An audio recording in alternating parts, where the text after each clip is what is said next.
नमस्कार मित्र आणि मैत्रिणी, welcome to my channel. Kamali याच्या भागामध्ये हे दाखवलं गेलं आहे की आपले बाबा असतात ते घरी आलेले असतात. खूप त्यांना त्रास वेदना जे काय होते ते सगळे काही त्रास होत असतात आणि त्यांना घरी येऊन एकदम स्पेशल ट्रीटमेंट अशी दिली जाते. सलाईन लावलेले असते, त्यांच्या सेवेसाठी एक नर्ससुद्धा ठेवलेली असते. अन्नपूर्णाजी राजन त्यांच्याकडे पाहतच राहतात. अन्नपूर्णाजी म्हणते, राजन खरंच आपल्याकडून खूप मोठी चूक झाली रे. ह्यांना आपण असं एकट्याला सोडायला नको होतं आणि जे आपण दोघांनी केलं नाही ह्यांच्याबरोबर ते इथून पुढे कधीही घडलं नाही पाहिजे, एवढी नक्कीच आपण काळजी घेतली. राजन म्हणतो, हो आई, तू जे काही बोलते ना ते सगळं काही खरं आहे, मलाही पटतंय. पण काय करायचं, जे काही घडलं होतं ना सगळं काही चुकीचं आहे. आपण ह्या त्रास जे काही होतोय ना त्यांना वेदना ते बघवत नाही ग. खूप कंडिशन त्यांची बेकार चालली. हे सगळं काही चालू असताना इकडे अन्नपूर्णाला भेटण्यासाठी पोलीस आलेले असतात आणि ते आल्यानंतर ना अन्नपूर्णाजी बाहेर येते. म्हणते की कुठवर आली चौकशी तुमची. ते इन्स्पेक्टर साहेब म्हणतात, अहो मॅडम, अजून तरी काही धागा दोरा आमच्या हातामध्ये लागला नाही आहे, पण लवकरच लागेल.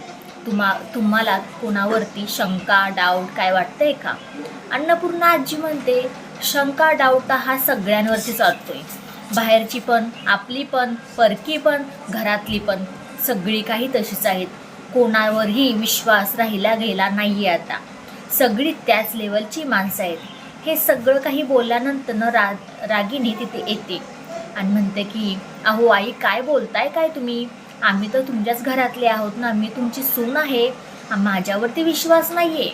अन्नपूर्णा आजी म्हणते, अगं एक परीस मी कोणावरतीही बाहेरच्यावरती विश्वास ठेवून पण तुमच्यावरती नाही, कारण की घरातली जास्त विश्वासघात करतात. असं म्हणल्यानंतर रागिनी तर एकदम शांतच बसते. इन्स्पेक्टर साहेब म्हणतात, कोणावरती डाऊट शंका तुम्हाला जर वाटली तर नक्कीच आम्हाला कॉल करा, बोलवा. ते तिथून निघून जातात. रागिनी अन्नपूर्णा आजीकडे पाहतच राहते. तिथून अन्नपूर्णा आजी जाते बाबांपाशी गेल्यानंतरही ते कमळी तर आपले हांतरुणालाच खेळलेली असते. तिनं अन्न पाणी सगळं काही सोडलेलं असते. फक्त आणि फक्त ती बाबा आबा आबा आबा असं करत असते आणि ती झोपलेली असते. झोपत तिला आबा येतात आणि म्हणतात की, कमळे काय ग, झोपलेस तू? उठून बस, उठून.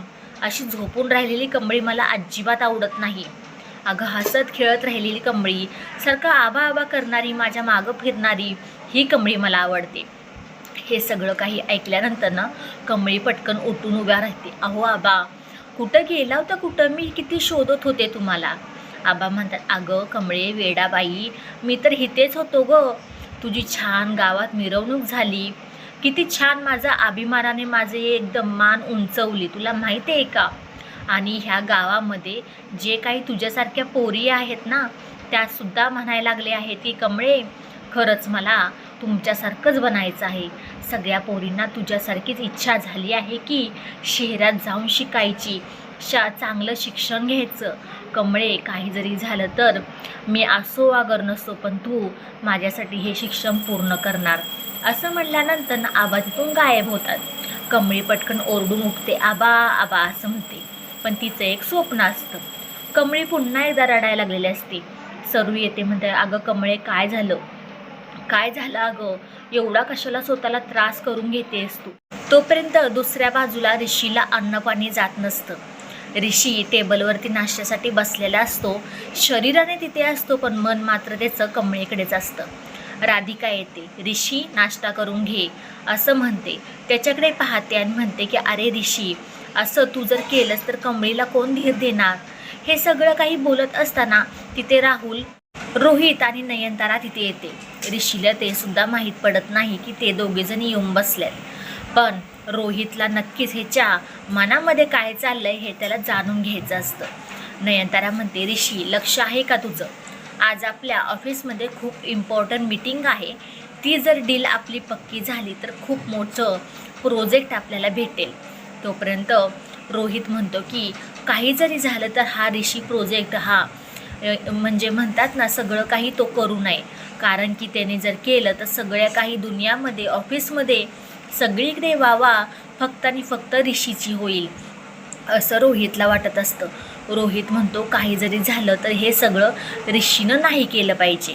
नयनतारा तिथून निघून जाते आणि ऋषीला येतो आपल्या बंड्याचा फोन. बंड्याचा फोन आल्यानंतर म्हणतो की अहो ऋषी भाऊ काय करायचं हो, ही कमळी ना काहीतरी वेगळाच काहीतरी निर्णय घेऊन बसली आहे हो. ऋषी म्हणतो कसला निर्णय, अहो तिने अन्न पाणी सगळं त्याग केलं आहे आणि ती म्हणते मी पुन्हा मुंबईमध्ये जाणार नाही शिक्षणासाठी, मी आबांचंच इथं राहणार आहे, गाव सोडणार नाही. असं म्हणल्यानंतर ऋषी म्हणतो की अरे हिने असला कसला निर्णय घेतला आहे आणि तिचं स्वप्न काय करायचं. बंड्या म्हणतो अहो तोच तर प्रॉब्लेम आहे. बंड्या म्हणतो अहो काय करायचं आता, तिला किती समजूत घातली तिच्या आईने तरीही ती समजून घेण्या इतपत नाही. पूर्ण अन्न पाणी सोडले, तापानं फणफणली नुसती. तोपर्यंत असं बोलल्यानंतर दोघेही फोन ठेवतात. रोहित सगळं काही फोन ऐकतो आणि म्हणतो की काय रे ऋषी, कमळी अन्न पाणी सोडलंय, तिची खूप काळजी वाटते ना तुला, काहीतली काहीसुद्धा टेन्शन घेऊ नको, तुला सध्या आता कमळीपाशी असायला हवं. मला थोडासा राग येतो तिचा, पण एवढा पण मी निर्दयी नाही आहे, मी सुद्धा माणूस आहे, हितली कसलीही काळजी करू नको, तू बिनधास्तपणाने ऋषी कमळीपाशी जा. हे सगळं काही रोहितचं बोलणं ही राधिका ऐकत असते. राधिका म्हणते हा रोहित ना कुठल्याही स्वार्थाशिवाय त्याच्या मनात काहीतरी वेगळं चाललंय, त्यासाठी हा ऋषीला ढकलून देतोय त्या कमळीपाशी, नाही तर हा कुठला कमळीपाशी त्याला पाठवून देईल, शक्यच नाही. असं म्हणल्यानंतर ऋषी म्हणतो अरे पण आईला कोण सांगणार, मी सांगतो आईला, तू काही काळजी करू नकोस, मी सांगतो, तू निघ आता सध्या सांगणं काही आईला योग्य नाही आहे. ऋषी म्हणतो ठीक आहे मी जायला निघतो, पण आईला नक्की सांग मी काय करण्यासाठी गेलो आहे, नाहीतर खूप चिडेल. आत्ताच कमळीचं नाव काढलं ना खूप चिडते ती माझ्यावरती. सरू म्हणते कमळे अगं तू वर्षांनी आबांसाठी खंत करते, तो तर माझा बाप होता आणि वर्षभर मी कसे कसे काढले ते माझं मलाच माहिती, तुला सांगून काय उपयोग, आणि तुझ्याबरोबर आम्ही सगळे आहोत तरीही तू अशी वागतेस अशी करतेस.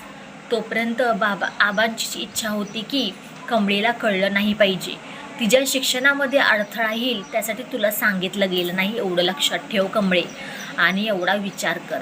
आणि येणाऱ्या भागामध्ये आपल्याला असं पाहायला भेटणार आहे की ऋषी येतो कमळीपाशी आणि कमळी जसे जिथे आबा शेतामध्ये काम करत असतात, वावरत असतात, फिरत असतात, तिथे जाते. म्हणते आबा मी तुम्हाला सोडून कुठेही जाणार नाही, या गावाला सुद्धा सोडणार नाही, ह्या मातीमध्येच मी राहणार आहे आणि तुमची सगळी स्वप्न इथेच राहून मी पूर्ण करणार आहे, मी शिक्षणसुद्धा घेणार नाही पुढचं. बघूया आता ऋषी आल्यानंतर तिची समजूत काढू शकेल का. व्हिडिओ शेवटपर्यंत पाहिल्याबद्दल खूप सारे मनापासून धन्यवाद. आवडल्यास लाईक शेअर सबस्क्राईब करायला अजिबात विसरू नका. चला भेटूया पुढच्या व्हिडिओमध्ये. बाय सगळ्यांना. आणि हो आपले शॉर्ट्स व्हिडिओही यायला लागलेले आहेत, त्यालाही तुम्ही लाईक शेअर सबस्क्राईब करा, कमेंट करा. बाय.